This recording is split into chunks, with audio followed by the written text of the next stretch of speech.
Meeting in order. So welcome. For the audience here tonight, the city of Glendora utilizes a hybrid meeting format to allow for participation both in person and virtually. So in consideration of others and the business conducted tonight, please silence your phones, any electronic devices, and refrain from speaking unless recognized. If you are interested in speaking, please fill out a speaker card. You can find in the lobby. And if you're on Zoom, you could use the raise hand icon if you wish to speak, and you'll be recognized. Again, this is a public meeting for the community of Glendora. We appreciate and respect your participation here this evening. So, Madam Clerk, we're going to request a roll call. Thank you. At this time, I would like to conduct an oral roll call and request that each commissioner respond with present when their name is called. Commissioner Crimmins is absent. Commissioner Davis? Present. Commissioner Koss? Present. Vice Chair Faber is absent. Chair Norwood? Present. Let the record show 3 members are present. Thank you. Okay, please stand and join me in the Pledge of Allegiance. I pledge Allegiance to the flag of the United States of America and to the republic for which it stands, one nation, under God, indivisible, with liberty and justice for all.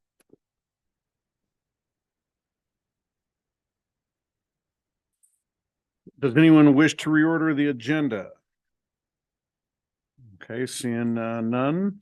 We're going to go to any public comments.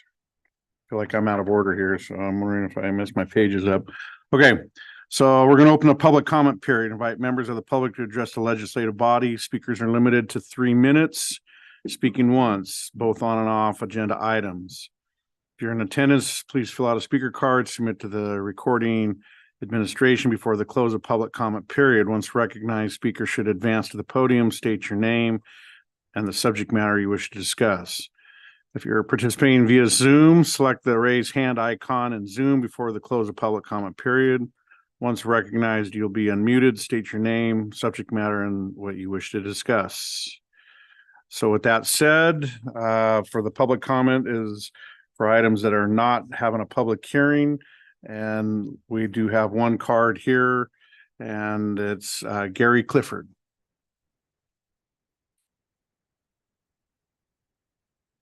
Good evening, planning commissioners and staff. My name is Gary Clifford, Glendora resident. I'm here to speak in support of the staff report that was written, specifically the draft revised section 21.04.040, which attempts to alleviate the issues and bring consistency between different ADU and SB 9 standards. Highlights of the proposed amendment that are important to me are specifically section 3, allowing for two-story detached and attached ADUs. The city anticipates this will create less lot coverage issues and more space for parking. This would introduce the option to build above garage ADUs, also parenthetically carriage houses, 2-story ADUs stacked, and others. And there were a few pictures, I think, in the staff report that you have that depicts how that looks. I think it's really smart development, and it's kind of insightful for the planning commission and the staff to look at this together, because theoretically, my property, which is a kind of a ranch style neighborhood, I could put 4 individual units on there and do some crazy stuff and not have any parking or anything else to do, where I have a detached garage that's up kind of against the hill, and I could easily just put another small ADU on top of that garage, still be able to park on the property, not affect parking at all, and it would be aesthetically pleasing in the neighborhood because it's way in the back. I don't have neighbors behind me, and it just makes sense. But I couldn't do it because the SB 9 laws would have allowed me to do some wonky things. Actually, I could have put an ADU in my front yard, and it would have looked very horrible in the neighborhood. So I'm really in support of the forward thinking of staff, of the fact that you're having this opportunity for residents to come and speak to the issue. But more importantly, I think it's smart development and helps keep the curb appeal of at least my neighborhood allowing me to be able to plan for my golden years and build an ADU that I could probably move into, and maybe some of my children might want to take over what I'll call the big house. So anyways, that's my story. I'm sticking with it tonight. It's a pleasure to speak with you, and please take that under consideration when you're looking at the ADU laws. Thank you, Mr. Clifford. Appreciate it. Seeing that there are no other speakers here in the audience, we'll call on Zoom participants, and I'll check with Madam Clerk to see if any Zoom participants are I don't have anybody on Zoom. okay. So seeing that there are no Zoom participants, we're going to go ahead and close the public comment portion of this. So I'm going to invite reports from Community Development Director, and well, we don't have the city attorney is absent Skip the today. commissioners. Pardon You me? skip the commissioners. Reports from commission first. Oh, okay, I did. I'm going to invite reports from our commissioners. Commissioner Davis, I have nothing. Commissioner Koss. Nothing at this time. Okay, and so now I'll move on to reports from Community Development Director Jeff Kugel. No report. Okay, and I have nothing to add from myself, so we're gonna move to public hearings. Planning Commission recommendation to City Council regarding an ordinance and resolution which amends certain sections of Title 19 and Title 21 of the Glendora Municipal Code to implement a community art program and adds an art in lieu fee to the city's master fee schedule. I'm gonna invite City Planner Mark Carnahan to report. Good evening, Chair and members of the Commission. Mark Carnahan. Last year, the council directed staff to review existing codes and research policies regarding regulations, as well as ways to promote art in the community. That was later followed up by earlier this year. The City Council had a strategic planning meeting, and at that meeting, they set the goal 1, Objective 7, which states develop and implement a comprehensive public art policy, survey surrounding city public art programs, complete survey of Glendora's public art policies, and based on council feedback, finalize recommendations for a comprehensive public art plan. All this was then presented to the City Council in March 28th meeting, in which they further directed staff to actually go forward with the drafting of an ordinance and policies that relate to the establishment of a public art program, and programs, and which include standards and guidelines, art regulations for new developments, and an in lieu fee, and the establishment of an art fund, and the establishment of a local artist directory. So the council's seen this directed and seen versions of this for like almost 2 or 3 times now. This is your guys' first time ever probably hearing of it. So I'm going to be including some slides that I showed with them on previous things. So I'm going to kind of get you up to speed, and then kind of end with the actual boring part of the actual code. But with regards to what is art? Actually, let's start here. So what is art? Public art, includes visual art displayed on private or public property, includes murals and statues and artistic forms of various ways. It includes representations that may be located on buildings' exteriors or public plazas or in the right of way. It may be part of a public project or a private development, or just created by the property owner for themselves. Public art, though, often relates to the expressions of community identity, culture, history, and ideas. It creates the creativity and talent and the imagination of a community. Public art creates points of interest in public space. It adds meaning, and it also it provides unique qualities of the community. Public art is also supported by many organizations. And the most important part of my part, it creates a vibrant and creative local environment that I think we don't often know we have, but we can actually encourage it more. That's kind of what I want to show. So we all know art in other cities, they have iconic art, like in Philadelphia or in Chicago. We all know those iconic pieces, but I kind of first shared with the council what Glendora already has, and so we know we have, but so where we're going to go. So we kind of first showed them examples of what we have, and we dug up all our memory banks, and we found examples here. Here's some that are in the village and also in the marketplace. And I'm not going to go through each of them, but I'm just going to let you know where they are. But they include both murals. They also a lot of our art in our town is representative of our culture and of all of our history. It tends to be, and also a lot of murals and tile work. But here's some examples. We also have the newest mural on the bottom there. But then, everybody forgets Citrus College has the art piece on the corner. It's probably the largest one in the city in terms of height. But then we also have ones that are like the iconic Eagle in Finkbeiner Park, and also the Rubel Castle. It could be gates, it could be local art. But then they even call it smaller stuff. Like here we have the kind of the folk art that kind of gets created as well as some metal pieces. And then the next art piece to be installed will be as part of the station plan, and this was the art that was approved, and then they'll be going up on at the right next to the platforms. So we know what we have. What could we inspire to get was the next part of what we presented to council, and that was really saying, hey, art isn't always the traditional mural, the traditional statue of a bronze bust. It can be in a lot of forms. So I wanted to show everybody what art could be and what we can encourage and hopefully see. So here's some examples of just different kinds of sculptures that you can see. It could also be in the forms of, different types of window and stained glass that could be actually part of a building's exterior or even in some cases here, exterior. It can be in the form of metalwork, like gates or walls or reliefs. It can be in forms of fun and creative bike art, since bikes are now all required for green building codes. So, go with it instead of doing boring stuff. Incorporate your art in that form as well.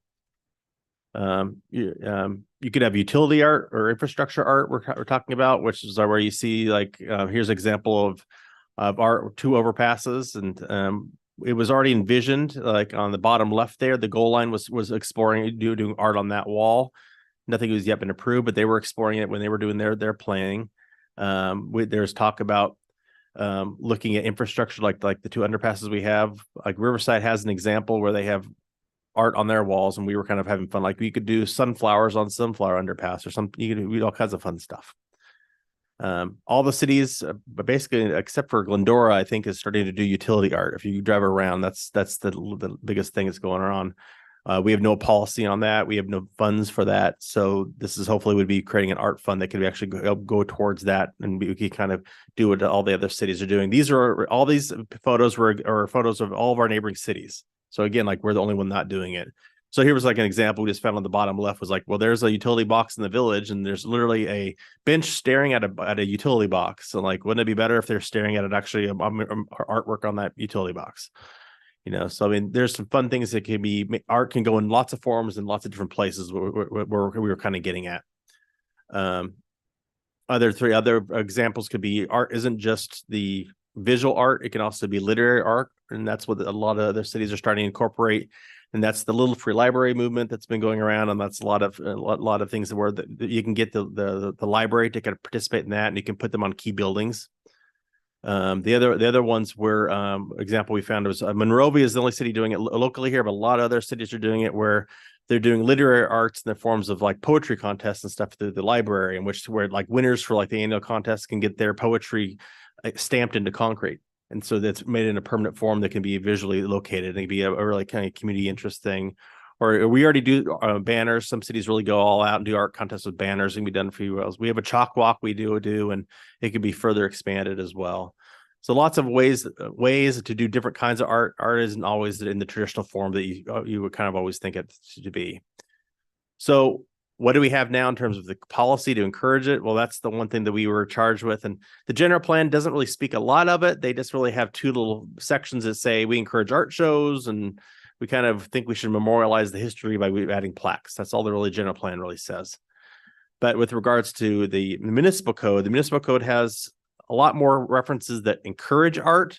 Route 66 has just the underlying sections that I talked about, and that's just saying, hey, we encourage public art and murals, basically. Arrow Highway has something similar. I underlined those sections, and again, it encourages it in the front yards, the front community amenity zone areas primarily to add, and also encourages it for bigger projects to add enhancements. That also is in this the Glendora Village, which is the Civic Center area plan. That is the only area that actually has code that actually has teeth. They're not encouraging statements; they're actually telling you what you have to do, and that has some areas that actually are in conflict. The main part is that the code basically says that murals, for instance, that are within the village have to go through a 2-step process where they have to go through an historical preservation committee, which, by the way, doesn't exist anymore, as well as this body, the planning commission meeting. And it only speaks to murals. It doesn't talk about other forms of public art, which if that ever came present, we wouldn't know what to do with. And so the only place where we regulate art that we inform the council was in the village, and it's only one type of art, and it involves a process that we don't even have anymore. So we definitely needed to review it and update it. So part of the step now then would be to repeal this one section that has teeth that we have to get rid of, and basically just say, hey, in the village we're going to encourage all forms of art, murals primarily, but anything regarding its code and regulations of art in general would all be created in a brand new section that would be called community art program. And that'd be a brand new chapter that you're going to be looking at for review tonight. So basically the main part of it is it's repealing the old section in the village. And then the key parts of it are it's requiring new and remodeled modeling of projects, commercial, industrial, as well as residential projects that are 10 units or more that have a total building permit valuation of $375,000 or more. They are required to do public art. And that public art, they can then say they can put it as part of their own project, or they can provide it in the form of an in lieu fee payment. Now, the applicable projects, again, would be required to install the art or pay the fee. And the value of the art placed on that would be set at 1% of the building permit valuation for commercial, industrial, and mixed-use projects with a residential ancillary component, if that building permit valuation is $375,000 or more. It would be 0.5% of the building permit valuation for all new residential developments of 10 or more units, and new mixed use projects with a residential as a primary component. So what that really means is, if, for an example, if you had a project that had $1 million building permit valuation, they would then have to do it a $10,000, if they were a commercial project, a $10,000 art project as part of the project, or pay that to the fee. And if it was a residential, it'd be a $5,000. Again, it's a 1% or a 0.5% of the building permit valuation. Basically, as Mendel was saying, he was viewing it as like it's a rounding error in terms of some views. It's a 1% or a 0.5% of a project. But in that way, we're telling the developers that this is the way for us to get art into our community, as part of the newer projects being built. And if they don't want to do it, then give us the money and we'll find ways to make that happen. So also within this new code are basically the standards and the guidelines to do art. It would basically create an art fund for all those projects that don't want to provide art on the site. They would pay that money, and that fund would then go to support all these initiatives that I kind of went through with you before. All these kind of ways we'd either create public art for our own plazas or sidewalks or whatever form I kind of went through with you. We can decide that as we go forth, as the fund grows. And I kind of laid out what it could all include and how it would work. The important things are the reviewing bodies, which many cities do special art committees. Some cities do their architectural or design review boards or other approval bodies. But in this case, we felt the planning commission, would be the most appropriate. And so basically the way it's drafted is the planning commission would review all projects that are on publicly owned land, public right of way, within the village, the CCAP zone, or on a historical listed property, or and all projects with a building permit valuation of 1.5 million or more. Any projects that aren't mentioned would be at a director level.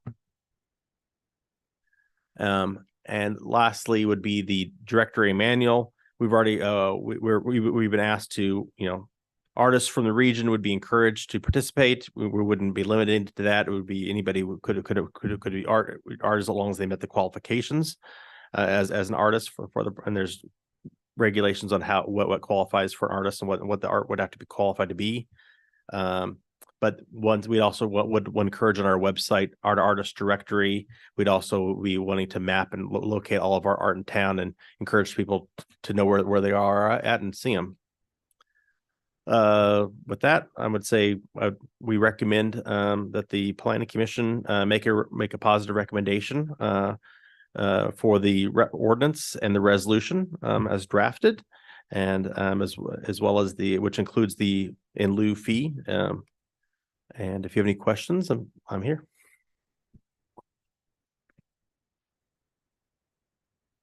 Thank you, Mark. So invite members of the public to give testimony. Speakers are limited to 3 minutes, speaking only on this agenda item. If you're in attendance and you wish to fill out a card, please provide it to our Madam Clerk. And seeing none. Any on Zoom? Nobody on Zoom. Okay, so with that, I'm gonna go to discussion and deliberations amongst our commission members. So I'll start with Commissioner Koss. Well, first of all, I have to say, I absolutely adore this. I'm a big proponent of public art. I just had a couple questions. So first of all, you talked about the in lieu, either they come up with the public art or they pay the in lieu fee, and then the in lieu fee goes into a fund. Is there then some kind of process for spending that money? Like, okay, we have this much money. Are we going to go out and look for artists then to do things? Or are we going to, I'm thinking even, Glendora High School has great artistic talent. Thinking even just working within our own local community, there's people that have that kind of talent. So, what's the plan for that fund? I think in the draft ordinance, it does mention what we would hope the fund could be used for and how it would be run. Ultimately, it would need time to build, but it can be used for a multitude of public art, which I kind of went through was, acquisition, preservation, encouraging art through community programs, or just finding artists, doing RFPs to create something. It could be all the above or more. Would there be people that would go out and seek to spend this? Like, okay, let's go out and find, how would we, I guess it's not a question we need to worry about right now. No. And I work for a city that had this. And so, when Right. the funds were available and there was, certain funds, especially now, we have to use certain funds within 10 years. If you're let's say we collected some money, there are time limits on when we'd have to spend it. So you'd have to kind of figure out which money needs to be spent when, and figure out, okay, hey, we needed to create an art, and what's the needs, and based on what the community's interests are and what we're hearing from the community, or what we think might be the thing to do. Maybe it's helping fund the chalk walk for some more for art contests. Maybe it's actually putting an art piece on in front of a public building, or at an intersection or something. It could be anything. It's too early to say what it could be. But you need a fund to create it, and it takes a while to the fund to build. Okay, It that does, makes sense. because you'd be surprised on how expensive art is. No, it is expensive for sure. The other question I had is, what about maintaining, cleaning? If the, say it's a mural or whatever, and it gets graffiti all over it, who's responsible then for making sure it's clean, making sure it's maintained? If it was a public art on public property, the art fund could go towards those kinds of things. Otherwise, If it's on the private property side, it'd be the responsibility, the maintenance responsibility is on the private property owner. so if somebody builds a housing unit with 15 and they put some kind of public art there, that would be the responsibility of the building Yeah, owner. just be like if somebody graffitied their wall on on the pyramid, it'd be the same as somebody, tag the art. You have to clean the wall, you have to clean the art. It's your responsibility for the maintenance and upkeep of all your items. And maybe I'm jumping ahead of things here, but would there be any kind of way to make sure that that happens? I mean, I'm just thinking like we'd have beautiful art projects and then they'd break and nobody'd ever fix them, or, is there a way we can put in the law that, I don't know. Yeah, some type of way of good, thank you, of enforcing the fact that if it's yours, you need to maintain it, because Yes, I think there are some general statements in the ordinance saying something to that effect, saying it needs to be maintained in a good appearance kind of thing. but what happens, I guess I'm thinking like, what happens if they don't? Then like, is there some way to enforce that? I'm sure if it's the code says you're supposed to, and it got to the point we could actually look into actually doing enforcement measures. I'm not sure. Okay. I can't imagine that would happen, but Right. yeah, I'm sure that it would be a case. Maybe it would be a very limited Right. situation, I Yeah. imagine. I was just thinking if it broke, you'd want to make sure it was fixed, or, Yeah. Yeah. But That'd be I more ju- maintenance. Yeah. Yeah. And I love the idea. I especially love the little lending library as art. I think this is very exciting for us. So those are my questions. Thank you, Commissioner Cost. Commissioner Davis? Yeah, I too, like Commissioner Cost, I'm a big fan of the art, having traveled through Europe some. United States lags behind in artwork, public artwork, just as a function of how we live. A couple of questions. One of the slides mentioned plaques and stuff for significant people, and who would make that determination as to who qualified for a statue or a plaque or a bench or something like that? Is that a city council deal, or? I think it would only qualify if it was for the art. I mean, so if we have like existing artwork, like I talked about, that we want to identify, like that could go towards that existing art, putting an art to identify it and mark it so the public understands what that is. Okay. It's not for like historical markers and that kind of stuff. That's not the purpose of this fund. Okay. You mentioned an awful lot about murals. Murals are wonderful. As long as they stay clean, like Commissioner Cost was talking about. But statues, sculptures and stuff like that, I didn't see a whole lot of mention of that. But again, I know this is a living, breathing thing that can develop over time, I'm assuming. We didn't dictate what kind of art we want. It's really because if for a private property owner, if they're doing it as part of their project, we kind of showed like art can come in many forms.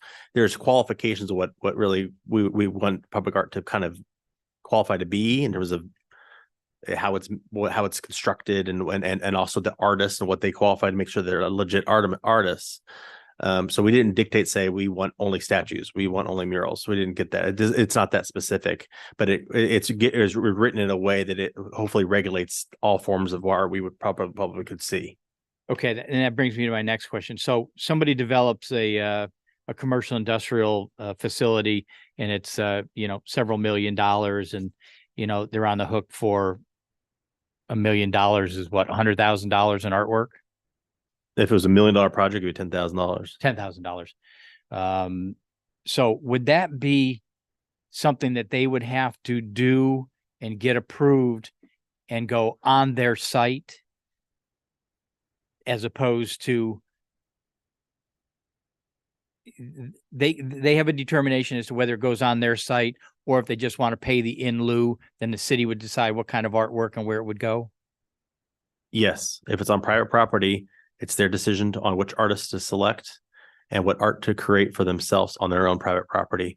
The planning commission in that case would be the reviewing body if it's over the threshold, or if it's under the threshold, then the director would look at it. But if they don't want to put any artwork on their property, Then the alternative is to pay the fee. and then it goes to some It goes into governing body in the city here who determines. it what goes kind into of the art, fund, and who the the public artist is, and the city manager and the city council could decide where they want what Okay. art to create in the community, wherever they want to put it. Okay, and that's where sculptures and statues and all that And- kind of and- stuff could happen. okay. Yeah. Okay, and then, such a developer. Would the vintage streetlights qualify as artwork? Probably not, because they were mass produced and we don't know the artist who created them originally. So no. Okay. Cause they're pretty cool. To me, they're pretty artistic. I mean, if somebody did like at the county art museum over there in downtown where they put all the historical lights Yeah, they ever yeah, had in their yeah. collection, they put them into it and they hired that one famous artist and he made an art exhibition where he put them all into Right. this art form. Well, then that qualifies because he made this kind of statement with them. That was But in general, no. that was very cool. I just thought maybe that's a way we Yeah. could fund our vintage street lighting. And then could this include seasonal art or live art? You mentioned the chalk thing and, Maybe. I mean, I think that there's one disclaimer saying that where it says that the art that is selected by the city that isn't subject to the same artist requirements.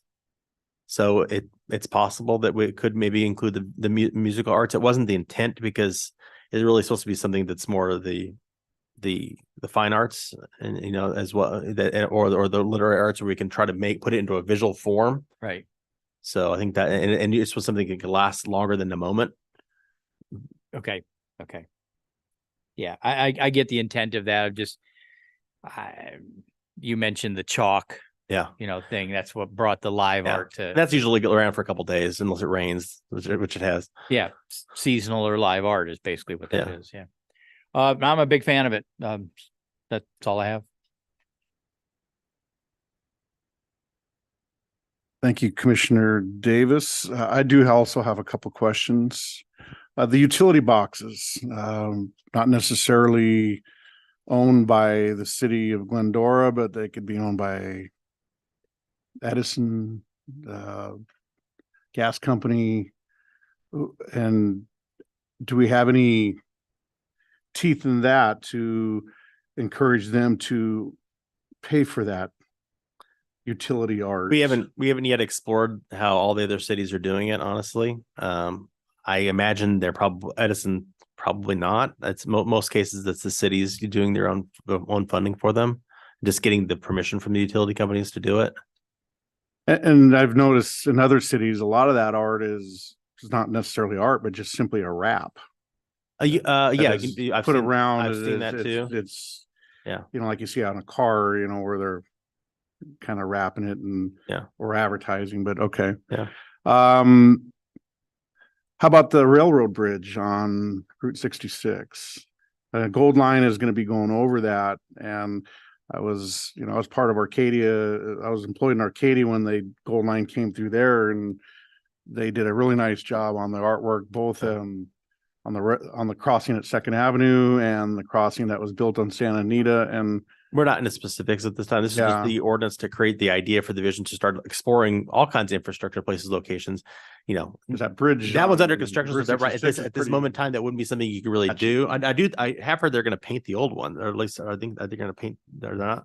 Yeah. But this is really like it creates the opportunity to right? create something like, hey, Yeah. we wish this bridge had art or that bridge. Then we have the resources and the foresight to kind of start exploring that. Yeah, this is just the beginning. This is just the creation of an art fund and how you're going to generate revenue for it. Yeah. Really, it's Not development. New development is either going to produce art as part of their project or it's going to generate revenue for a fund. And then the city council can decide what they want to do for the community, whether it be painting bridges or, maybe it could be the historic streetlights. I don't know, but it's whatever the council Once it- would want. Yeah. Okay. And Yeah, it it's will- probably and it getting does too take much in time the for the weeds. fund to right build. now. Yeah. So, I guess I got two problems with this and I'll ask a question on it. One is just, art's obviously in the eye of the beholder. And if you're talking about either at the desk or up here amongst us, we'd have different taste so I think I'd like to see a little bit more streamlined something in the ordinance that, 'cause there's some stuff that I might find offensive, but if someone else will say it's free speech. And So I feel like I'd like it to be a little bit more narrow, I guess, in terms of how it's viewed and decided. And the last part is the fee. I'm not a big fan in the Lewin fee. I think that I almost view it as a tax. It's being asked to be paid by the developer. And it's, if it's a $2 million project and they have to spend $20,000 to put some kind of artwork on there, when something that could have been done for a few $1,000s and done and had the same purpose, does it make sense to me? I guess you could take that fee and take the rest of it and put it into the fund. But I was wondering if there was discussion, because I wasn't part of the committee, but if there was discussion on give and take amongst the developer and the city in terms of, they want something and, like a negotiation, I guess, as opposed to the fee. Does that make sense or? No, And I think this was driven by the council, Yeah. right? So they sort of kind of blessed the concept before we even did the ordinance. So this was presented to them and they gave the sign off on it and understood that this is going to be a percentage of development. It's like a development impact fee, Right. basically, but it's for art. They wanted a way to generate revenue for art in the community. and find ways to encourage it. Okay. Yeah, it's like a development impact fee. I just feel that there are a whole lot of other infrastructure needs within the city that certainly a development impact fee would be better use, but that's just my 2 cents on it. So that's all I have. I have a quick question. Okay, Commissioner Koss. Regarding the utility boxes, you showed that picture of the bench looking at the, empty utility box. Do we have any are we able to even put something on there, or does that? Yeah, I probably should say the focus of the ordinance is not those utility box art stuff and like that. That was just shown as examples of what a fund could do. I see. We're not saying we're going to go out and do a utility box program. Mhm. That's if the fund is created, it's building some resources, and the council says, you know what, we want to have utility art in this community. We want to use our funds to do that. Then that will go. We can go explore that and do that, like all the other cities. Can they do it? Yeah, I'd say yeah. We're like this. All those pictures I showed you were every single surrounding city of us besides us. So yeah, they can do it. We just have to start talking to our surrounding cities to see what they had to do to get that approvals and what the program was. Kind of the way I saw this working. So right now, the balance of the city's art fund is 0. Yeah. Right. So I would imagine that over a period of several years that we're going to have projects that trigger an art fee or an art requirement on the project. Some projects will probably do some art as part of the project. That's how they satisfy the requirement. Maybe after a few years, there's an art fund that's developed, and maybe after 3 to 5 years, we've got $100,000. And so at that point, maybe the staff we go to the council, say, okay, council, we have $100,000 sitting in this art fund. What do you want to do with it? I see. And maybe even bring ideas as to what they do with it. But we're probably a few years away from deciding what we're going to do with the art fund, I think. Just one other question. I know you might have mentioned this and I missed it. Is there going to be some kind of preference for local artists? Because I'm kind of torn because I want to also, I want to showcase our talent here, but also there's a big, huge world out there outside of Glendora as well. And so I feel like, yes, we want to showcase local talent, but we also want to be open to new ideas and new thoughts. So is there any kind of requirement about whether or not it has to be a local artist, or is there No, an it's not. encouragement We can't require it to be local Okay. artists because we might not have artists in the community that do certain forms of art or something, Right. as well as the private party developer might not want to choose somebody. He has somebody in mind for this particular thing, but we are definitely encouraging it, and that's why the council directed the local artist directory, Okay. so we could have a website or in forums we can be encouraging local artists to apply, so we know who you are and what kind of art you do. So if something comes up, we can say, hey, we actually have somebody who can do that. We can put them in contact with each other. Right. Okay, great. Because I can see the advantage, obviously, of using our local talent, but also there's, we want to expand our world too, Yeah. so thank you. So with that, any other questions or comments by commissioners? Okay, so I'm going to go ahead and close the public hearing. And finally determined the ordinance and resolution are exempt from California Environmental Quality Act, to adopt an ordinance entitled an ordinance of the city council amending certain sections of Title 19 building and construction, Title 21 zoning of the Glendora Municipal Code to implement a community art program, and adopt a city resolution entitled a resolution of the city council amending the city of Glendora master fee schedule to include an in lieu fee art requirements. And with that, I'm gonna go to Madam Clerk to conduct an oral roll call. Do we have a motion? I'll move. I'll second. Perfect. I will now conduct an oral roll call and open up so that you guys can vote. Commissioner Davis, Yes. Commissioner Cost, Yes. Chair Norwood. No. Okay, with that, I don't know if that would carry or fail because there's only three. So it's 2-1. I believe a vote, it's a majority of a quorum, so. I believe Okay, so then the will motion pass. carries 2-1. okay, we're gonna go to the consent calendar. Items on the consent calendar will be enacted by one motion without individual discussion unless commissioners requested it to be removed from the separate discussion. Does anyone wish to pull or comment on item 3? Seeing none, we're going to make a motion I'll make a motion for the consent calendar and the minutes of November 7th, 2023.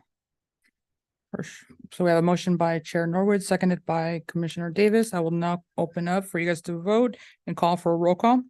Commissioner Davis, Yes. Commissioner Cost, Yes. Chair Norwood, Yes. motion carries 3-0. Okay, so we're gonna move to new business, a workshop on accessory dwelling unit regulations. Provide feedback, recommendation to provide feedback on a draft accessory dwelling units and SB 9 ordinance updating 21.04.040 accessory dwelling units of the Glendora Municipal Code and apperent sections for compliance with state law to improve efficiency and customer service. So with that, we're going to go ahead and open the discussion. Well, good evening, Chair and Commissioners. Yeah, we're basically here in the form of a workshop to seek your feedback on some proposed changes we have made to proposed draft changes, I should mention, to our current regulations on ADUs and SB 9s in response really to them being out of compliance with state law in some ways, and then also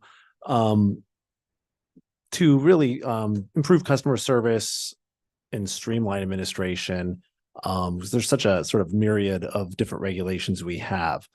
So, by way of some background, in order to alleviate the housing crisis in California, the state has really supplanted local control in many ways over single family zoning by providing, all these multiple pathways for the creation of additional dwelling units, things such as ADUs, JADUs, SB 9 secondary units, et cetera.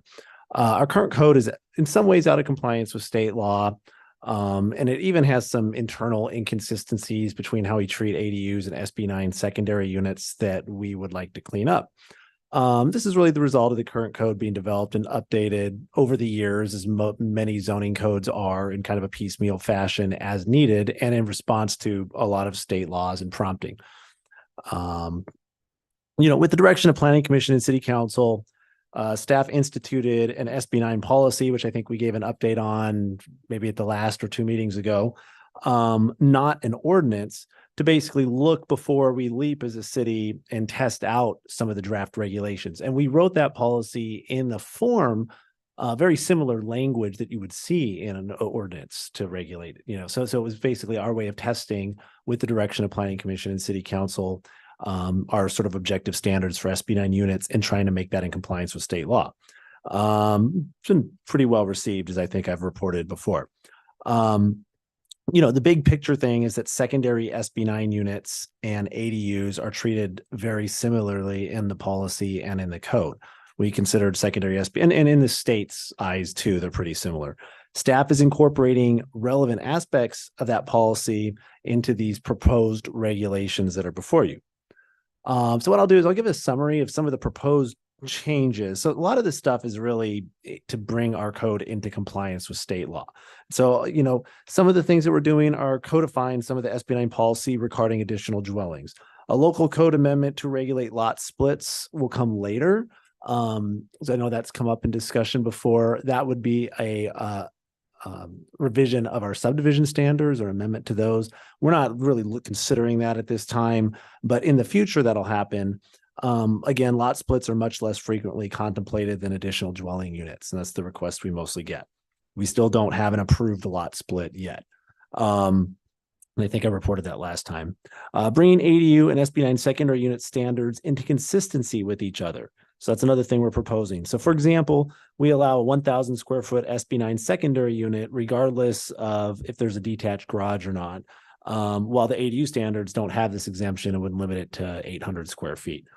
As the state now allows so one of the changes, there's a whole bunch of new housing laws that there's like 53 some odd housing laws that are going to take effect January 1st.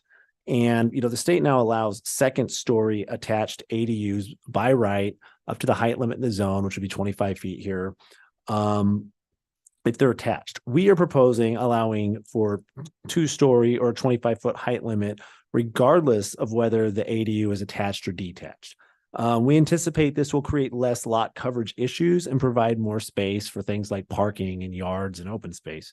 Going back anecdotally to meeting minutes in the 60s, I think Jeff and I were doing some research at one point here on some old ordinances or resolution. We were looking for a resolution, and we were reading the planning commission minutes in the 1960s in Glendora. And, the issue of parking and cars and parking on the street, off-street parking was coming up even then, 50 years ago. So, at the last planning commission meeting I was at, the issue of parking on the street came up again. So it's a theme that's happened for 50 years. Yet, despite that concern, we require people to spread out additional dwelling units across their lots, by limiting them to 1 story. And oftentimes the best option for folks is converting their garage to an ADU, which the state allows. We can't stop that. Allowing homeowners to stack ADUs and secondary SB9 units above garages, or on top of each other even, frees up more space for parking, landscaping, shared open space, yards, etc. It's basic sort of geometry. So that's one proposed change we have. This proposed these proposed regulations introduce the option to build above garage ADUs, carriage houses, 2-story ADUs, stacked ADUs, and SB9 units. And I'll look at a couple. We'll have some pictures here at the end that will show what this could look like. Some other changes we're proposing is a 25-foot height limit for all ADUs, regardless of single or 2 stories. This will effectively allow, again, the detached ADUs above garages to the height limit in the zone. Another change is allowing for 1,200 square foot ADUs and SB9 secondary units subject to objective standards, regardless of Florida area ratio and bedroom count and the number and size of other accessory structures. Right now we get this complicated situation at the counter. So, the state has a couple of different pieces of language in the state regulations. One that basically says we can't limit somebody to doing an ADU under 800 square feet. So regardless if their home is over Florida area ratio, or if they've got 10 sheds in their backyard or whatever, we have to let them do at least an 800 square foot ADU. The state also says that you can't have a maximum ADU size limit if it meets the other standards of anything less than 850 square feet.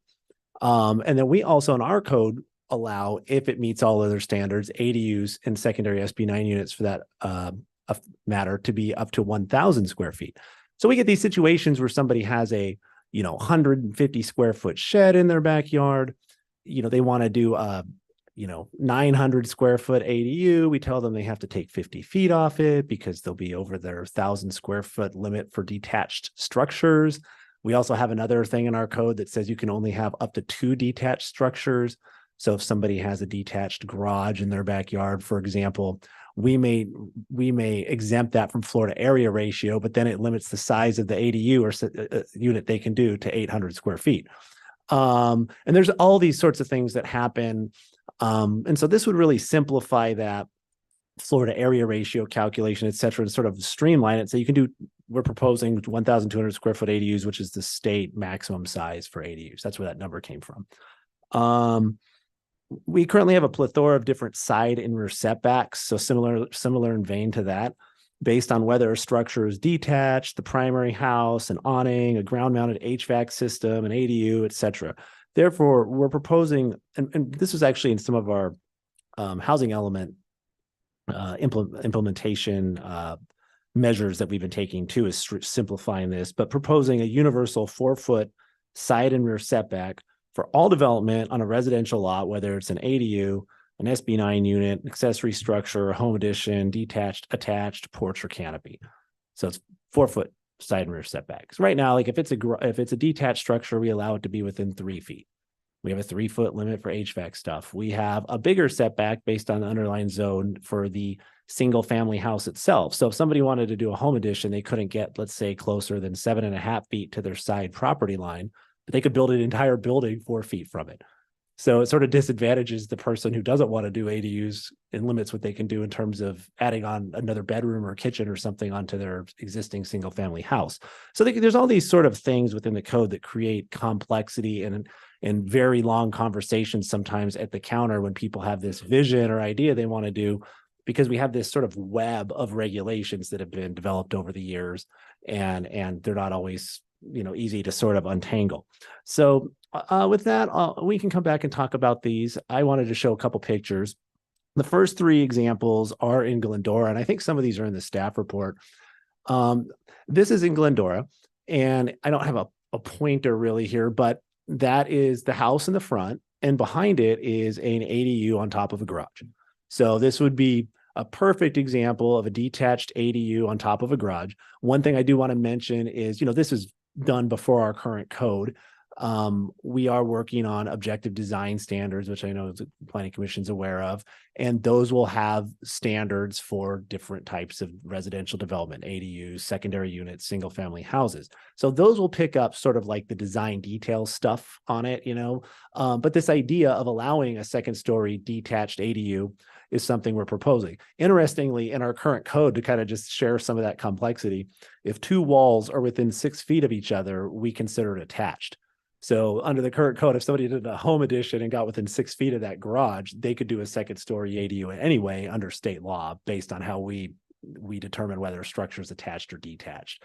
So this would do away with that and just say you could do a detached second story ADU like this. Here's another one just down the street. Like if you walk down the street over here, you go down the alley. It's pretty old, but it's a small ADU or unit on top of some garages. And I think the key thing is here, they're able to keep parking. The garage, I don't know what's in those garages. Could be cars, could be boxes of stuff. Yeah. A lot of people, the garages are full of stuff, right? Like a weight set and boxes and things like Christmas ornaments and stuff. But the garage is there. Here's another one in Glendora, and you can barely even see it's across the street. It's like right over here. I don't want to put anybody's address on here, so I don't want to single out people's houses and stuff, but it's like across the street. So a couple of these are like literally within, like you could walk around City Hall and take these pictures, but that's the detached above garage ADU from, I don't know, 50s or something, that's 60s, that's got even a slightly different roof form. It's a hip roof on top of the garage in the back there. And it really, because it's recessed back, it doesn't feel like it's towering over the single family home on the left and right. It's architecturally it's different, but compatible due to colors. I mean, the architecture is different, but it's, trim and, the blue doors and or blue elements, yellow elements, white trim are similar. So there's an example right here of it, which again, this would not be allowed under our current code. And here's another one just down the street. We've seen this house before. I brought this one before you. But that in the back, there's a carriage house.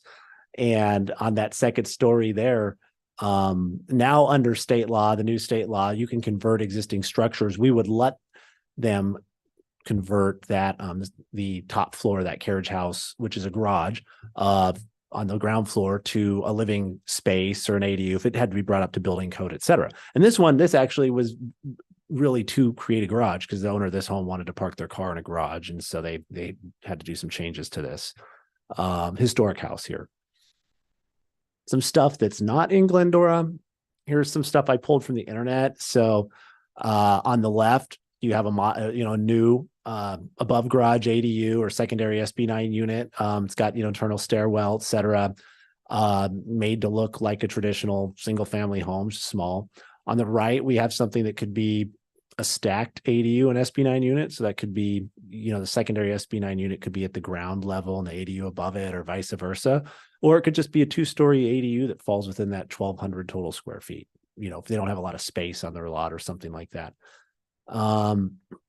Here's another example of a stacked type model. So again, it could be 1 2-story 1,000 square foot product, or they could be 2 500 square foot units, one on top of the other, instead of spreading them out across the lot. Different architecture styles. Here's another one that's a stacked one. This one was specifically a stacked one when I looked it up, but it just looks like a small house. It's kind of got some little bit of craftsman elements to it, a porch, and that could be, again, secondary SB9 unit on the ground, ADU above, or however you want to slice it. And yeah, so you could have a small, I guess, a small duplex. Some people would consider that when they're stacked. It looks very much like a house, could be made to look compatible to many houses in Glendora. So that's basically it for the graphics that I have. I think at this point, I would like to get Planning Commission's feedback on these draft regulations. This isn't a hearing, so we're not actually adopting an ordinance or anything like that, but sort of feedback on the direction and some of the suggestions we made in this draft ordinance. Thank you. Thank you. So we'll open it up to discussions amongst commissioners, and I'll start with Commissioner Davis. Okay, it's a tough row to hoe and trying to get all these things to mesh together. I'm trying to find where I saw it, but I know 25 foot is a pretty standard deal here in Glendora. I thought single stories were currently 17 feet. We don't have a height 20. limitation on a single story. The detached structures, well, you might have seen, so single family homes, single family houses, it's 25 feet. There's a DPR process if they want to do a second story on a single family house. Detached structures, so like accessory structures, whether it's single family, multifamily, they have different height limits. So I think it's 16 feet. And then I believe in multifamily, it was 15, but we proposed making that 16 to bring it in alignment. So that is a little bit lower and then currently ADUs that are detached, secondary SB9 units, because we limit them to be single story, have a 16-foot height limit as well, which sometimes creates, and the state says they can go up to 18 to match roof pitch. So you could just say it's 18 because the state's preempted us on that, but that's basically the height picture now today. Okay, so for instance, when I built my house, my garage, actually, it's my workshop, but I was limited to, I thought it was 15 feet at the time. Am I thinking correct? Yeah, that's correct. So So heights are rising. yeah, Is a function of the state or the city at the city level? so this would be a city decision. So right now, single family, the main house can be 25 feet tall. 1 2-story doesn't matter. It can be 25 feet tall. So what this is proposing is to allow, let's say if you have your workshop, for example, let's say you want to build an ADU above it, it would also allow that structure to be 25 feet tall. The total structure. The total, so if it was 15, or right now it's the maximum height for a detached garage, like your workshop that you have on your property in the back is 16 feet. So it would allow you to go 9 feet taller. Okay, let's use that carriage house that's down here. We can take a pic. Yeah. Yeah. Let me back up here. What would happen? And it's just looking at that. That looks to be 18 feet already, possibly. What if a structure is already 18, 19 feet, an older house like that? What happens if they want to convert the upper floor to an ADU? Do they have to, obviously they're not going to chop part of the roof off. No, they can do that right now. The state law preempts, plus it doesn't, I mean, this is over 100-year-old building, right? So. Well, that's what I'm saying. We have a few of those around. So Yeah. I guess I'm asking for So you this is could more do of an it. exception than a rule, but Yeah, it's. if you could got do it. something that's already at its maximum and they want to convert it and it's not in compliance with either state or city ordinance. Well, in this case, they could do that. Let's say this was 19 feet or 20 feet Yeah. right now. They can do that. They could make that an ADU. The issue with, like that one, for example, is the second story is not tall enough to meet there's some building code problems because it's such there's a hayloft is what it was upstairs. But yeah, if they wanted to take that entire thing and make it an ADU, they could, within and actually there's no size limit when you're converting an existing structure. So you could have a 3,000 square foot barn. This came up one time, some huge barn, and you could make the whole thing an ADU if it's existing. You can't enlarge it, but you can convert existing structures. Per state law. Okay. I don't necessarily buy the theory that this is going to solve California's housing crisis, but given that it is, a lot of citizens don't have a lot of say in what happens. Is there any consideration given to privacy issues at all? You showed a couple of pictures, one, and you said, it's not obtrusive to the neighbors. Well, you didn't ask the guy behind him where they may be looking into his pool or his bedroom or something like that. And I understand it's the same thing with a 2-story addition and stuff like that. There's only so much that we can do or recommend to eliminate that. Privacy is not guaranteed when it comes to housing, but is there anything that we address in terms of privacy at all? So one of the, obviously it's a good point with something like a 4-foot setback and you put a 2-story building up against the backyard there. It could potentially have a window looking right into your neighbor's yard. And again, that can happen with a house now. One of the things we're going to look at and they've been tasked with looking at is with our objective design standards that are being worked on, which would come later. Those will be adopted in target dates like 2025. So about a year-ish from now, year and a half, something like that. Those we will look at sort of transitions and compatibility in terms of standards for second stories when they're adjacent to another property. So, one thing, like, for example, I've seen it, just looked at a house like this myself where they have a standard where like you offset windows. So if you have like the houses that are all close together, postage stamp lots, all windows have to be offset by at least a foot. So you're not looking in like your neighbor's second story bathroom or something like that. So there's things like that. There's things, obviously with 4 feet, like you're limited in terms of landscaping, screening, stuff like that. But, you could do things like, on the side of an ADU or something that faces another yard, in the objective design standards, we could call for high windows, opaque glass. There's things like treatments like that can kind of provide some privacy when you go up to the minimum setback, basically. Yeah, and that's largely where I fall on this, is the privacy issue. And I get that they can just build another house next to you, and privacy is, there's no guarantee in your house that you're going to always have privacy. But anything we can do to give the citizens some level of relief from the state's reach to solve its housing crisis, at least make them feel a little better about it. okay, it's going up next to me, but the windows aren't facing my bedroom. No, I think we're also, I mean, we understand that, you know, all cities are under a lot of, you know, pressure from the state to change the way that their codes are structured, particularly when it comes to single family zoning. But a lot of what we're bringing to you here is in response to the challenge. There are so many people who want to do ADUs now. I mean, there are the residents who may feel like, oh, I don't want to be sitting next to a house or an ADU. And then there are a lot of residents who say, well, I need to build an ADU because, you know, I want to move in. So I want to have a multi-generational household, or I want to use it to rent out, or for whatever reason. Or they But- might just say, they're building it here, they're building it over here. I might just well build one now too. Right. And it's not a small expense to undertake, but also we're trying to preserve some of the characteristics. I mean, this stuff is going to happen, right? So, and it's happening. On average, I think we're on track to do about 50 or 60 ADUs this year, and the number keeps increasing each year. So we're trying to, you know, the things that we hear, because we've heard it from the commission, it's like we want to make sure we don't want parking spilling over into the street.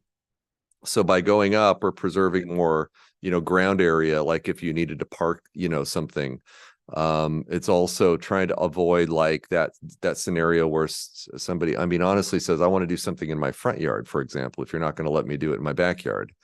So we're trying to, you know, I mean, there's trade-offs with everything. I think with the second story thing, I was kind of had the same concerns, but then as I'm driving around and I'm seeing, hey, what before 1950, it seems like it was a thing that was done. But then after 1950, when kind of the shift went to everything needs to be single story, and there's been a lot of emphasis on that, you know, for several decades now. Now we're revisiting, hey, maybe we can do 2 stories more frequently, and maybe this is a way to have a more efficiently and better quality, you know, neighborhoods, if we're going to have more and more ADUs that get developed as the decades and years go on. So that's, and frankly, we get a lot of, in terms of size, and just dealing with somebody today, they're like, hey, you know, they have a 400 square foot garage. They want to do an ADU. It's a 2-bedroom ADU, but it's 860 or 70 square feet. And I got to tell the architect, well, sorry, you got to shave off 70 square feet because you exceeded the 1,000 square foot limit, you know. So, and on its face, you know, it's hard to tell people that, because you're like, oh, this really doesn't make sense. Why are we doing this? You know, and it's a way to be more efficient and provide better customer service for the people who are coming to us. Yeah, no, but I would argue back that he knew the standards and should have designed to it to begin with. So at what point do you say, you know, is it, you're going to give them an extra inch, or are you going to give them an extra 10 inches, or, you know, think- an extra foot? I At think what that's- point do you say that's enough? It's sort of you know? and it's the issue of fairness, because, and the reason he tried to push it, this is typical thing that happens. We had allowed an over 800 square foot ADU on another property that he did. This was his argument. This is kind of just to kind of give you a sense of like how the conversations go. And I looked at that one and it was like, well, yes, that's true. But even though the garage was detached, it was within 6 feet of the main house. So we call it attached if it's within 6 feet. There was a small breezeway. So I think he felt that, well, I did this before, would this work again? And so it's like, hey, Jeff, what's going on? And this is somebody who does a lot of work, you know, in the city. So it's difficult to have those conversations when the regulations are so complicated. So we're trying to make it as easy for people as possible. And I understand that, but as we make it easier, I would suggest that we adhere strongly to what the standards are. Sure. And that's one thing we would propose by sort of having one maximum size for ADUs and SP9 which is pretty big, which is in line with the county's 1,200 square feet.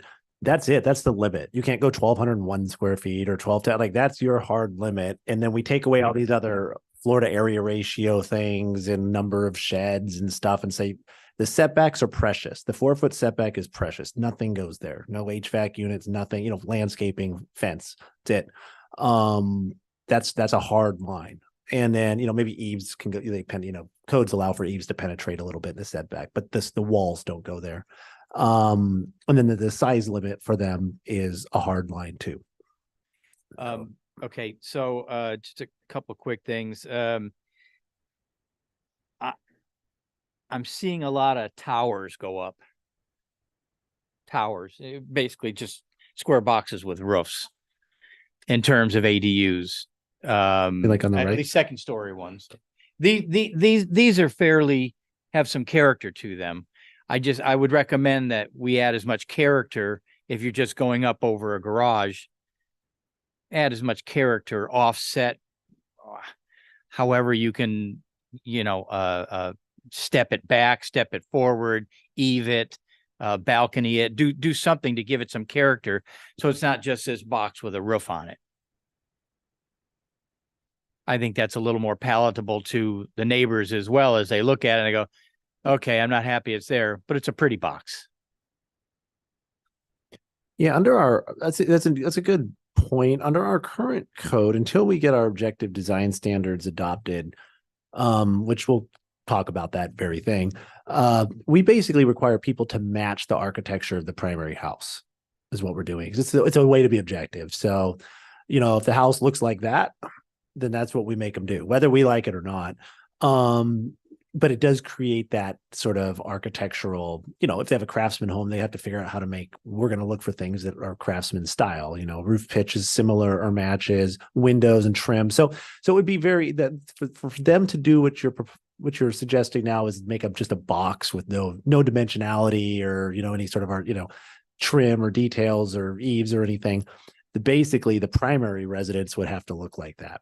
And there's probably a few in Glendora, but in many cases, the primary residences have architectural detailing and things, and they try to match that, and we require it. Okay. And then I don't need you to answer this right now, but I read an article recently about the lawsuit with Huntington Beach. And I think they're going through their SB 9 lawsuit. And I think some of that includes some 2-story stuff over garages as well. Oh, does this include carports? Can you put an ADU over a carport, not just a garage? There's nothing in the way that we're drafting draft regulations here, but if somebody wanted to have Something to consider on how we would stilts or approach it. something, there's nothing that says you Exactly. have to have a garage door, because you could build a garage, take the door off or something, to be open. It's kind of the same idea. Right. You just have to structurally hold it up. So, I wouldn't imagine it'd be like, I actually think they'd be more inclined to park off the street in a carport rather than fill the garage with Christmas decorations and end up parking on the street anyway. possible. Anyway, that's all I have. Thank you. Thank you, Commissioner Davis. Commissioner Costs? Well, first of all, thank you. I think a lot of work went into this. And I thank you for that. I had some questions too. I agree that, I'm not entirely sure this is the answer to the state's housing crisis, but it does sound like it's what people want, because it sounds like there's a big response to it. You said what, you've got 50 or 60 so far? Well, yeah, we on average accessory dwelling units, we permit about 50 to 60 every year. We're on track to do over 50 this year. So it sounds like it's relatively popular, right? Relatively popular. Yes. My question is regarding, I think earlier we had approved the ADUs at 1,000 feet. So what, and now we're making a proposal for 1,200 feet. So it's interesting. So if you'll recall, when we last updated the ADU ordinance, the Planning Commission recommended a maximum size of 1,200 square feet. But the council reduced that down to 1,000 square feet. Yes. But, because they're becoming more popular, I think you have the elected officials hearing from community members that it's better, more accepted as something that people can do with their property. So we're wondering with this, whether or not, it's the council might be interested in revisiting that question, since they might be hearing that, hey, I want to do an ADU. And I mean, it's occasionally kind of when we tell people no, what they can't do, we kind of hear back through those channels. So we're trying to be responsive to that as well. I mean, which I can see that, but I can also see that, we have certain regulations and, you know, you have to hold the line at some point. Right. No, I mean, it's a question, I think, that you as the appointed planning commission and the council as the elected leaders, the staff cannot answer these questions. I mean, we can kind of tell you the trade-offs and the pluses and the minuses and kind of, I mean, this idea of the two-story ADU really came out of, when we were kind of hearing some people wanted to do it. And then also the concerns over parking on the sites, like, well, so those were and then the observation that you already can do a two-story house. Why wouldn't you allow somebody to do a two-story detached structure? There's also tree preservation too that comes Right. in. Sometimes, we can't stop people. I think that came up a while back. We were here talking about cutting down trees and old trees. That's me. If they have to spread out, then that we can't really stop them from doing that. If they can go up, they might save that old avocado tree or whatever it is in their backyard. But actually, I get a lot of I'd like to put a unit over my garage, and we say you can't, but you can convert your garage. Right. But that's not really what we want. I'm not opposed to the 2-story at all. I think it makes sense. We have 2-story houses. I think the 2-story ADUs, I'm not at all opposed to that. I just wondered about the difference between the 1,000 feet and the 1,200 feet. The other question I had, and I'm trying to see in my notes if I actually wrote it down correctly. You said something about stacking ADUs and they could make an ADU on top of an ADU. So right now there's a couple of scenarios where that kind of thing could happen. So under SB 9, really it's all SB 9 related stuff, but under SB 9, if you'll recall, some of the development options are, even if you're not splitting the lot, which very rarely happens, they can have an ADU and then a secondary SB 9 unit. So that would be two basically ADUs because we treat them roughly the same. So if you're going to, so imagine you have a primary house, a single family house, and then we have this problem of where do two ADUs go? If one's an SB 9 unit, one's an ADU, it's semantics, but where do these two accessory dwelling units go? What happens is if they do that, they end up taking up pretty much the whole backyard, covering the whole lot, increasing impervious coverage. By allowing them to stack, and as is in this picture here, you could just put one on top of the other. And so you have what looks like that, and that's basically your two ADUs, aka your SB 9 secondary unit and an ADU. Yeah. And, I'm, like I said, I'm fine with the secondary, but I also, I share Commissioner Davis's concern about, the boxes with roofs. Mhm. And, when we're making our design standards, put something in there about, like you said, it fitting the character of the house or, so it's not just boxes with roofs. But other than that, those are my questions. So thank you. Thank you, Commissioner Costs. I just want a clarification. So right now, an ADU cannot be 2 stories and it has to be limited to 1,000 square feet. It could be 2 stories. It can under state law if it's attached. So for us, it's either it's within 6 feet or it's 6 attached. feet. Yeah. And so I could build an ADU if the structure, 2-story ADU, not exceeding 1,000 square feet, if the structure is within 6 feet of my primary residence. That's correct, with a 4-foot setback on the Okay, back. so what we're proposing is to expand it from 1,000 feet to 1,200 feet to equal state law. Isn't that the state law allows up to 1,200 feet? Yeah, that's the maximum they have for ADUs. So Okay. we just make one number basically. And we're allowing to go now. When you say 1,200 square feet, like you're talking about this one, if the max is 1,200 square feet, 600 on the bottom, 600 on the top. No, it could be. I mean, in this case, if it was, it could be 2,400 square feet. So it could be 20. Okay. Okay. Size of the house. I thought the entire structure was limited to 1,200 square feet No, that's per unit. per unit. Yeah. Okay. Okay. We Well, that- we couldn't do it like that because right now state law says that the absolute minimum we can't regulate below is 800. So if you do 2 units, an SB 9 secondary unit and an ADU right now, the total could be 1,600 square feet or 2,000 if you have the floor to area ratio, a big lot, Okay. that sort of thing. All right. I like the stacking and I like the second story. Just you go back to the carriage house. If they had to build that in the middle of their yard, it would take up their yard and take out trees and yeah, and I get that privacy is a concern and some neighbors may not like the fact, but you could build a 2-story house and create the same effect. I like the consistency more than anything. I like that it makes the planning department's job easier with dealing with contractors, and I like that it, as long as the state law says it's 1,200 square feet per unit, I like the universal setbacks, so that we're all working off the same sheet of music, and we know the developers, the homeowner, the planning department all know and agree.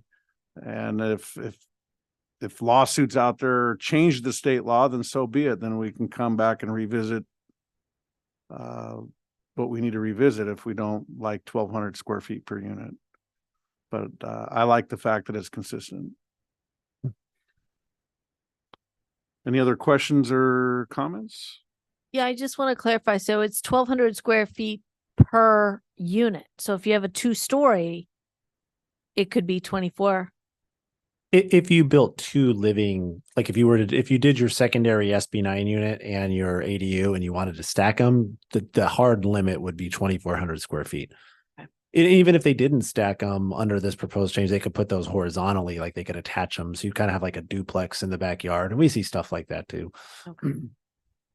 And And 1,200 square feet is not, the state doesn't say it has to be that size. The state says that's the maximum it can be. Yep. So we're not necessarily violating state law at 1,000 feet, correct? No, Okay. not at all. so if you stacked a 1,200 on top of a 1,200, you got 2,400 square feet. That's conceivably 4 bedrooms, 4 adult people, 4 additional cars. Where would they go? We can't require them to provide any parking. We can in some cases. So for ADUs, really no. For SB9 secondary units, we can require 1 parking space per unit. So that one we could require 1 for. We require 1 under SB9 for the primary house. So it would be 2. One of the things that we've seen, especially, and I've seen when I don't review a ton of these anymore, but sometimes I'll get one. When current planning gets an ADU or SB9 secondary unit application, most of the time they do try to create parking for, because they want to be able to rent it for the maximum amount they can get, or they have a family member that, Sure. They don't want them parking. They don't want their kid parking in front of their car, blocking it in the garage in tandem or something. So they typically propose parking spaces for it. It really becomes sort of a space issue. Like, where do they go? How do we get the driveways to work? That sort So of they stuff. they self-regulate themselves. Yeah, I generally. very seldom have seen anybody come through here that's like, I don't want to do any parking and do 2 extra units. They try to have some parking. So I think the idea is by stacking like this, we give them more opportunities for parking, whether it's surface or a garage or something. Okay. And if I don't say it along the line, thank you very much for all that you do. I forget to start with that sometimes. Thank you. Gosh, I just had a question there for a second, but can you clarify for me? When I think SB9, I think of lot split. So can you clarify the difference between the ADU and the SB9 accessory dwelling or accessory unit? Yeah, so SB9 is a pathway for homeowners to create additional dwelling units through 2 mechanisms. One is just creating additional dwelling units. So it allows for 4 units in the area of the original single family lot.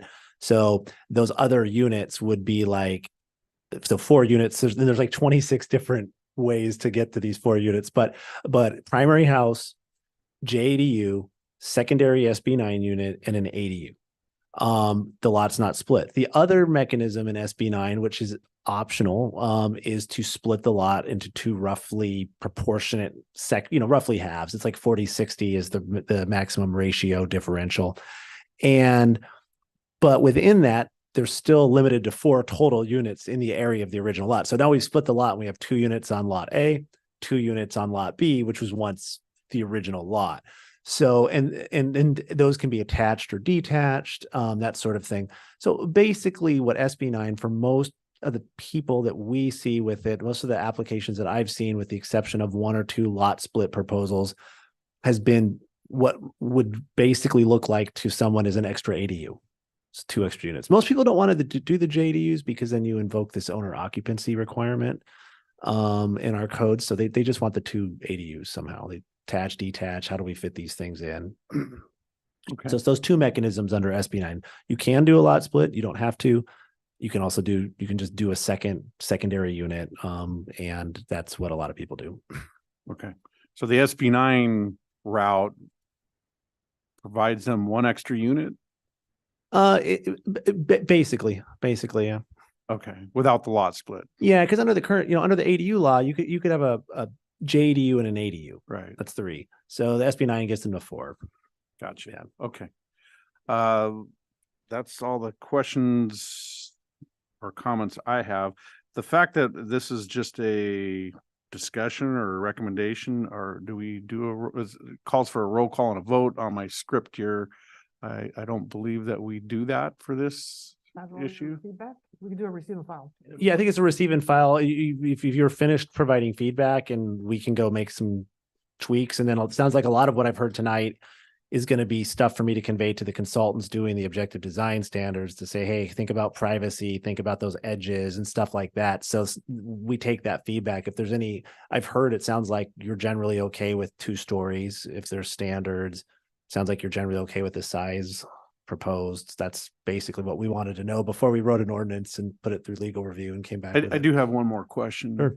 So I'm gonna build a 2,400 square foot, stack my 2-story ADUs or junior ADU, and I'm on a weird shaped lot, right? And I want to build the 1,200 feet, and I mean, I'm within 4 feet, but it just simply, do you guys have any leeway? I know the state law dictates, but to say you just can't do that. They're just, it doesn't fit. It doesn't match. It doesn't, do we have any leeway from our perspective to alter something if you look at it and go, this just doesn't work? One thing I haven't mentioned is that the front setbacks are generally still allowed. We're allowed to enforce a front setback, whatever the underlying zoning is, unless it takes away, to your point, any option for them to do anything, in which case they can then encroach into that front setback under state law. If one of the things with objective, so we're working towards having objective standards, objective design. So a flat maximum, square footage maximum, a hard height limit of 25 feet, those kinds of things. Then there will be the design stuff, which is objective. If something comes in and these are non-discretionary, it means it comes straight to building permit and it meets all of our standards, even if it's a triangular lot and it's like a strange shape or something. But however, in this hypothetical scenario, it meets all of our standards. We can make suggestions and say, well, if you thought about putting it here or doing this because this looks weird, we certainly can do that. But if something meets and compliant with all our standards, we would have to approve it. Okay. Basically. Just real quick, I know you mentioned that we're all in approval. I agree about the second story. I think that's great. My personal preference would be to keep it at 1,000 feet, but I know that may, I just think that's where we should hold the line, but just some feedback. Is that shared by the other 2 commissioners? I would tend to offer minimization rather than maximization. Yeah, I'm match the state law and Well. and then allow the lawsuits to vet themselves out from other jurisdictions, and then we adjust accordingly. But I don't see why we shouldn't. If the state law says this, then we should follow the state law and provide consistency. Does it say 1,200 feet? Well, Or does it say maximum? of that's the 1,200? maximum this in size that an ADU can be is 1,200 square feet. You could have a maximum of 1,000 in a local jurisdiction, and that would be fine. What you can't do is have a maximum below 850. Right. That's what you can't do. I just wanted to make sure I was clear on the wording. Okay. Okay, so we'll make a motion to receive and file our discussion, and they'll take all this information back, and I'll move. Do we have a second? I'll second. Perfect. So we have a motion by Commissioner Cost, seconded by Vice Chair Norwood. I will open up so you can vote and call for all roll call vote. Commissioner Davis, Yes. Commissioner Cost, Yes. Chair Norwood, Yes. motion carries 3-0. Okay. So we're gonna,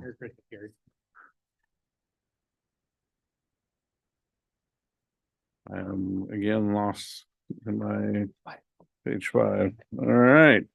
So we're gonna go to closing comments. I'm gonna invite our commissioners to provide any closing comments. You want me to, or? Yes. Oh, okay. Well, I just wanted to invite everybody to the Christmas parade on Saturday. Starts at 9 o'clock. I will be there doing traffic control with my CERT team, but it's always a lot of fun. So hope everybody comes out. The holiday stroll was by all accounts a huge success. It followed right on the heels of the car show, and seems like downtown Glendora is doing a pretty darn good job of getting citizens out there and participating. That's a good sign. And then I wanted to wish everybody a Merry Christmas. Number one, I forgot to do that for Thanksgiving, but Merry Christmas to everybody, and Happy New Year, because we won't see you till New Year's either. And I wanted to ask about any arrangements for the conference, Jeff. Yeah, I still want to see who all wants to go. I think I have 2 commissioners wanting to go. Does anybody maybe raise if you want to go? So I now have 3 commissioners. So it's good. Kurt, are you interested in the? Yeah, I'm not gonna attend. Okay. Okay. Yeah, we'll work on, and that's in March. So we still have a few months and we have some time. So, but we'll get everybody in there. I also forgot to wish everybody a very happy holiday and a happy new year. And I will offer the same happy wishes to everyone for the holidays. I'm going to invite closing comments by staff.